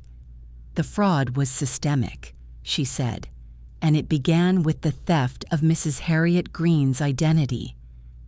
Hearing my name said out loud in that chamber felt strange. For a second, I wasn't a woman. I was evidence. But then I looked at Jerome, and the memory of every lie he'd wrapped in affection came back like a bruise beneath the skin. The prosecutor presented the evidence: fake ID photos, text logs between the cousins, transaction records where Darnell sold stolen Medicare numbers through encrypted messages. Each time, my blue notebook's pages matched their exhibits like mirror images. I had lived this investigation line by line, pen stroke by pen stroke. When the defense rose, their tone softened, almost pleading. "Your Honor," Jerome's lawyer said, "my client did not seek to harm his stepmother. He acted foolishly, under pressure, trying to secure medical treatment for his partner. He regrets his decisions deeply." My jaw tightened. Regret is easy when you're cornered. Darnell's lawyer went further. My client may have printed materials, yes, but he was unaware of the origins of those Medicare numbers. He was misled by Jerome. The prosecutor's rebuttal was swift. "We have messages dated March 16th, clearly showing Mr. Darnell Green thanking Jerome for hooking him up with the Medicare connects. That is not ignorance. That is coordination." The judge scribbled notes. Jerome stared at the table. When the recess came, I stepped into the hallway. Lang joined me, his voice low. "You'll likely take the stand tomorrow. They'll want your personal account, the discovery, the impact, and the threats." "I'm ready," I said. "Good. Remember, keep it factual. You don't need to convince anyone. Your truth does the work." That night, I barely slept. The next morning, I pinned my church brooch to my jacket and whispered a small prayer before leaving. "Lord, keep my tongue steady." In the courtroom, the bailiff called my name. "Mrs. Harriet Louise Green, please take the stand." I walked forward, heart steady, hand raised for the oath. "Do you swear to tell the truth, the whole truth, and nothing but the truth?" "I do." The prosecutor started gentle. "Mrs. Green, can you tell the court how you first realized your Medicare account had been compromised?" I opened the blue notebook on the stand, the familiar weight grounding me. "It started with an envelope," I said, "an explanation of benefits I didn't recognize. I thought it was a mistake. Then another came, and another, all under my name, but none of them for me." "And what did you do then?" "I started writing things down." I held up the notebook. Every date, every charge. 30 years at the Postal Service taught me that ink is stronger than memory. A ripple of murmurs ran through the gallery. The judge lifted a brow, interested. The prosecutor nodded. "And when did you realize who was behind it?" I hesitated, not for nerves, but to keep the words from shaking. "When my stepson came by and told me to be reasonable." That was his phrase. Always was. He used it every time he wanted to make wrong sound right. When I saw the claims match the dates he visited, I knew. Jerome kept his head down. The prosecutor continued. "How has this affected you, Mrs. Green?" I looked at the judge. "Your Honor, I worked 45 years and never once asked anyone for more than my share. I raised a child who became a nurse. I buried a husband with dignity. To find out my own family used my name like a spare key, it broke something I don't know how to fix. It made me question my own judgment, my own kindness. Silence filled the courtroom. Even the clerk paused, typing. Then the prosecutor asked, "Do you recognize the defendant today?" "Yes," I said. "That's Jerome Green, my late husband's son." Jerome looked up for the first time. "Ma, The judge banged the gavel. "The defendant will remain silent." The prosecutor handed me a printed page. "Mrs. Green, is this the note you received at your home after his arrest?" I nodded. "Yes. That's his handwriting. The words, 'Be reasonable.'" He tried to make me think silence was mercy. "And what did you do?" "I called the police, because silence is how people like him keep doing it." Lang sat quietly in the front row, his eyes steady on me. The prosecutor thanked me and turned to the defense. Jerome's lawyer approached to stand cautiously. "Mrs. Green, isn't it true that your stepson had helped you financially at times, that you had a loving relationship?" I smiled faintly. "We had an honest one, until he started lying." He shifted. Could it be he didn't understand this was a serious crime? "He understood fine," I said. "He worked hard to hide it. You don't print fake IDs by accident." The lawyer hesitated. "Do you still care about him?" That question caught me off guard. I took a breath. Care and trust are different. I still care, but I will not lie to protect him. "Nothing further," the lawyer said quietly. The judge dismissed me. I stepped down, head high. As I passed the defense table, Jerome mouthed something I couldn't hear. Darnell looked straight ahead, face blank. Back in the gallery, Lang leaned close. "You did beautifully." I exhaled. "I just told the truth. That's all justice ever needs." By afternoon, the courtroom was buzzing. The prosecutor's closing argument cut clean and precise. These men exploited family trust to commit financial crime. They used the love of an elderly woman as camouflage for theft. Mrs. Green didn't just lose money, she lost peace. When the judge adjourned for deliberation, the air felt electric. Reporters scribbled. The other victims smiled at me, small, solemn nods of recognition. Outside, the sky broke open with rain. I stood under the courthouse awning, watching the water run in clean lines down the stone steps. I felt hollow but lighter, like a door inside me had finally been opened. Lang joined me there. "We'll get the verdict tomorrow," he said. "Jury looks ready." I nodded. "Tomorrow, then." As I walked to the curb, umbrella unopened, the rain soaked through my jacket, cold and purifying. Each drop felt like a baptism of sorts, washing away the months of fear, replacing it with something sturdier. When I reached home, I set my notebook on the table, still damp from the rain, and wrote, "Testified, spoke my truth, saw his eyes. No hate left, only fact."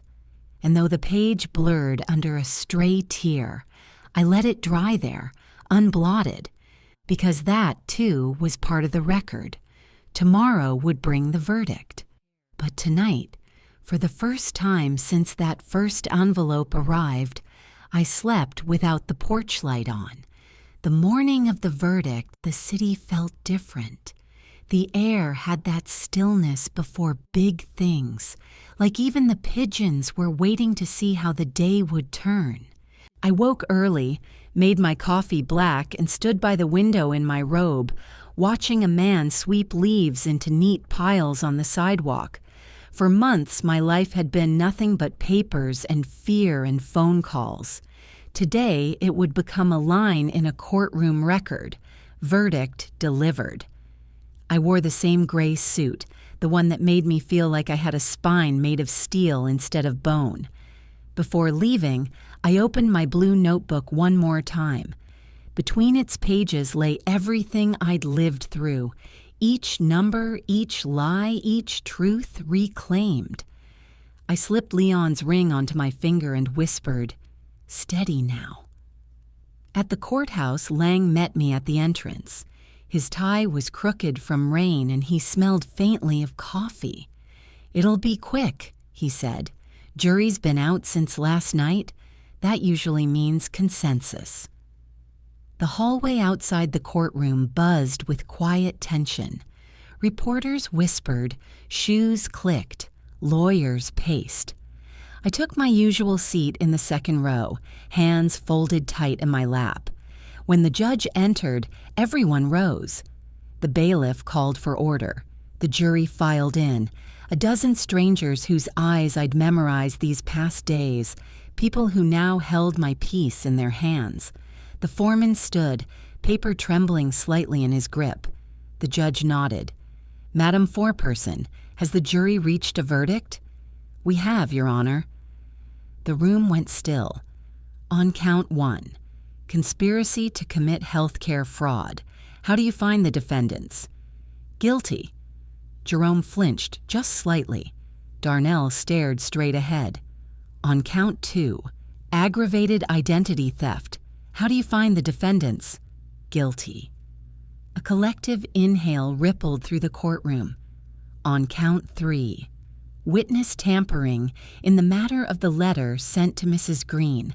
How do you find the defendant, Jerome Green? "Guilty."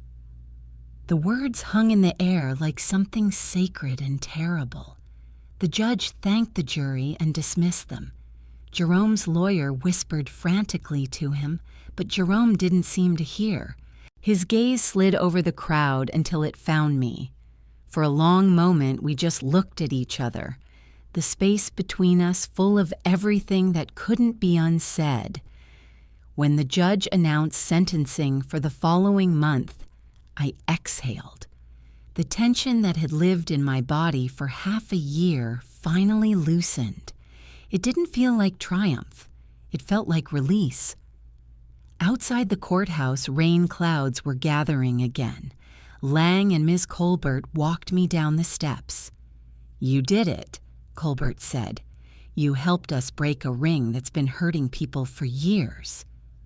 "I didn't do it for them," I said quietly. "I did it because my name deserved better." Lang gave me a small smile. "Either way, Mrs. Green, the system works a little better today because of you." When they left, I stood alone under the courthouse awning, watching reporters pack their cameras. Across the street, the city buses kept their rhythm. People went to work. Life moved on. I took the long way home, through neighborhoods that used to be my postal route.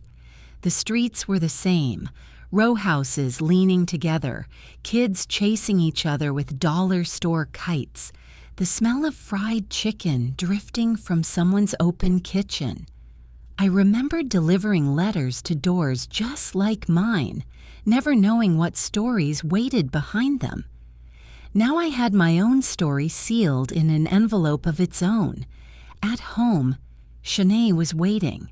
She stood in the doorway, hands clasped, worry written all over her face. "Miss H, what happened?" "Guilty," I said simply. She let out a long, shaking breath and covered her mouth. "Oh, Lord." I set my bag down, kicked off my shoes, and sank into the chair by the window.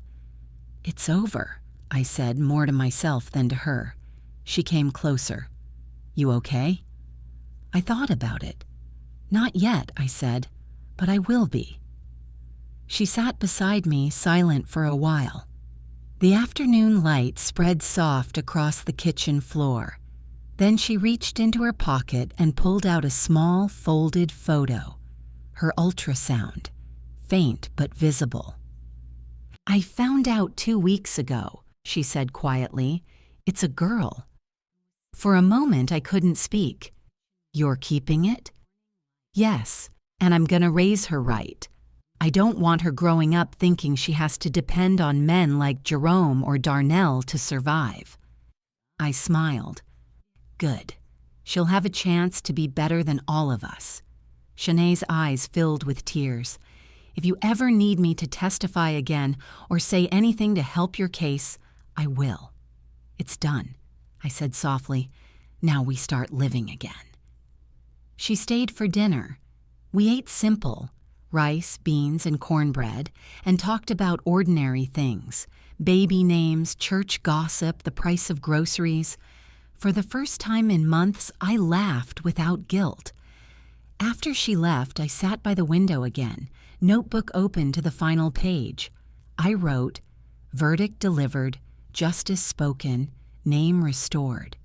Then I looked at the last note Jerome ever sent me, still sealed in its evidence bag on the table. The words, "Be reasonable," glared up like a scar. I picked it up, walked to the sink, and dropped it in the garbage. "Reasonable's buried," I whispered. Outside, thunder rolled, low and soft as if agreeing. That night, I dreamed of Leon. He was sitting at our old kitchen table, sunlight hitting his shoulders, smiling the way he used to after a long day's work. "You did all right, Hattie," he said. "You stood your ground." When I woke, I was crying. But they were clean tears, the kind that wash something away. The next morning, I went out to the porch and watered the basil plant that had somehow survived the months of neglect. Its leaves were bright again, alive. I pinched off a sprig, breathed in its scent, and thought, this is what reclaiming feels like. Quiet, steady, real. I didn't know what life would look like after courtrooms and case numbers. I only knew this: my story wasn't ending there. Because justice isn't the same as peace. It's just the door you have to walk through to reach it. And somewhere beyond that door, I could already feel the air shifting, warm, clean, and waiting for me to step into it. The morning sun came in slow, gentle waves, the kind of light that touches everything without asking permission. I hadn't felt that sort of peace in over a year. No ringing phones, no envelopes stamped urgent, no knock at the door that made my heart skip. Just quiet, like the house had finally exhaled. I made my coffee and sat by the window, same spot as always, blue notebook in front of me. The basil plant beside the sill had grown taller than ever, its leaves glossy and full. Funny how life can recover if you just keep watering it through the storm. Jerome's sentencing had been the day before, 10 years in federal prison. Darnell got 12. When the judge read it out, I didn't cheer or cry. I just sat still, hands clasped, letting the weight of it settle. Justice doesn't always come loud.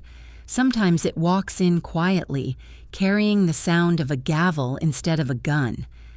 After the hearing, Agent Lang found me outside. "It's done, Mrs. Green," he said. "You helped put away 2 men who built their lives on other people's names. That's no small thing." "I didn't do it to make headlines," I told him. "I did it because I wanted to sleep at night again." He smiled. "Then I hope you sleep deep tonight." And I did. The kind of sleep that doesn't need prayer beforehand, just gratitude. Now, in the clear light of morning, I opened the notebook one last time. Every page told the story, not of fraud or fear, but of a woman who refused to vanish under someone else's signature. I ran my fingers over the ink where I'd once written in red, "Be reasonable," the phrase that had followed me like a curse. I crossed it out cleanly with a single blue line. Above it, I wrote, "Be remembered." That was the truest revenge of all, to outlive the lies. Later that day, I walked to the park down the street, the one Leon and I used to visit on Sundays. Kids were running through sprinklers, their laughter spilling into the air. I sat on a bench beneath a sycamore tree and let the warmth touch my skin. A woman next to me, gray hair, kind eyes, smiled. "You look like somebody who just got good news," she said. "Something like that," I answered. We talked for a while about the weather, about grandkids, about how expensive everything's gotten. Ordinary talk. The kind that means you've made it back to the land of the living. When I returned home, Shanae was waiting on my porch, hand resting on her belly. "Doctor says the baby's healthy," she said. "I'm naming her Grace." I felt tears rise before I could stop them. "That's a good name," I said. "The world could use more of it." She hugged me, and for a moment I felt the ache of everything we'd survived. Betrayal, shame, loss, all melting into something gentler. Grace. That's what it was. After she left, I went back inside, turned on the radio. Old gospel filled the room, the kind Leon used to hum while fixing the porch rail. I cooked dinner, beans, cornbread, collard greens, and set an extra plate at the table out of habit. Not for ghosts, but for memory. When I finally sat down to eat, I whispered to the quiet house, "We did it, baby. We got our name back." The clock ticked steady in the background. The world outside went on as usual. Dogs barking, cars passing, wind moving through the trees. Ordinary music, the kind you don't notice until you've lived through months of sirens. Before bed, I took the notebook to the dresser, tucked it beside Leon's ring dish and the little tin that once held my Medicare card. I no longer needed to keep it hidden. It wasn't a relic of fear anymore. It was proof of endurance. Then, for the first time in a long while, I stepped out onto the porch without checking over my shoulder. The street was calm. The lamplight glowed gold on the pavement. Across the way, the neighbor's wind chime played a soft tune. I closed my eyes, breathed deep, and let the air fill me. If you've ever had to fight for your name, you know this feeling. Not victory, exactly, but return. The moment you realize you've walked through every fire set for you and come out holding something no one can steal again. That's what I wanted to tell whoever's listening now. Don't let anyone write your story for you. Keep your papers, keep your proof, keep your peace. And if they ever tell you to be reasonable, tell them reason doesn't live here anymore. Truth does. My name is Harriet Louise Green, and my story belongs to me again. Now, if you've been through something similar, if someone ever tried to take what you built, leave a comment below. Tell me where you're listening from. Sometimes, just speaking it out loud is the first step to getting your life back. Until next time, take care of your name. It's the one thing you can't replace.